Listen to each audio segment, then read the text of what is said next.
Praise the lord. ঈশ্বৰৰ প্ৰশংসা হওক।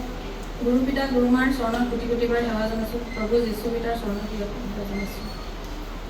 মই সন্তান প্ৰাপ্তিৰ কাৰণে আজি পিতাই সম্বৰ্ধনা জনাইছোঁ। সন্তানটি গাত থাকোঁতে মই সংকল্প কৰিছিলোঁ 30,000 টকা এটা পিতাৰ হাতত উচৰ্গীয় কাৰণে দিম বুলি। আজি সেয়া সংকল্প সিদ্ধ কৰিম বুলি আহিছোঁ। সেয়া পিতাৰ হাতত অৰ্পণ কৰিছোঁ। এই পবিত্ৰ গীতে আহিয়ে মোৰ 19 বছৰৰ পিছত 20 বছৰ ভৰি দিওঁতে এই সন্তানটি ঈশ্বৰে আমাক দিলে। গুৰু পিতা গুৰুমাই আশীৰ্বাদ কৰি দিলে। সেয়া কেতিয়াও সম্ভৱ নহয়। মোক বাজি তিৰোতাৰ পৰা আজি মোক সন্তানটি মাতৃ বনালে। 19 চনত মই ঈশ্বৰক পালোঁ এই গুৰু পিতাৰ যোগেদি, গুৰুমাৰ যোগেদি। আৰু ইয়ালৈ আহিয়ে মই এই সন্তানটি পালোঁ। কোটি কোটিবাৰ ধন্যবাদ দিছোঁ গুৰু পিতা গুৰুমাৰ চৰণত পৰি।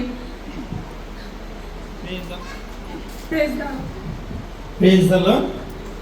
ঈশ্বৰৰ বাক্য এটাও যাতে মিছা নহয়, সেয়া গীতমালা 113হে আপোনালোকে 9 পদটো চাব।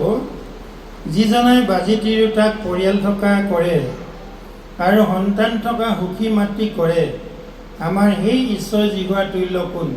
তোমালোকে জিহুৱাৰ প্ৰশংসা কৰা। Praise the lord. আজি আমি অকল তেখেতই নহয়, আৰু বহুতো তেনেকৈ সন্তান নথকা 18 বছৰ পিছত, 15 বছৰ পিছত, 10 বছৰ, 5 বছৰ তেনেকৈ হিচাপ দিব নোৱাৰাকৈ ঈশ্বৰে এনেকুৱা বাজি তিৰোতাবিলাকক সন্তান দি আছে। এয়া আমি সকলোৱে এইকাৰণতে বিশ্বাস কৰিব লাগে যে বাইবেলত এটাও যে মিছা কথা নাই। সেয়েহে আজি 22 বছৰ দিনে ঈশ্বৰে ইয়াত প্ৰভু যীশুৰ দিনত যেনেকৈ জন্মৰ পৰা অন্ধৰে দৃষ্টি পাইছিলে, বোবাই মাত মাতিছিলে, টিবি কেঞ্চাৰ, কুষ্ঠৰোগী সুস্থ কৰিছিলে, আজিলৈকে তেওঁ যেনেকৈ বাইবেলত কৈছে আজি কালি সদাকাললৈকে তেওঁ একেই হৈ আছে।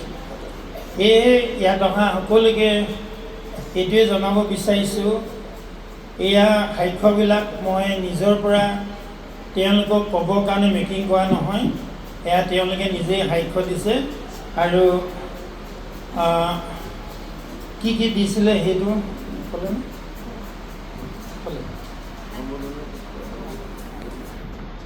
এখন সম্বৰ্ধনা পত্ৰ আৰু পইচা 30,000 আৰু সাজ কাপোৰ, চেলেং, আইৰ কাৰণে এযোৰ সাজ, পিতাৰ কাৰণে এটা বস্ত্ৰ তেনেকৈ দিয়া হ'ল। আৰু সপোনত আহি মোক গুৰুমায়ে 2টা লাডু খোৱালে।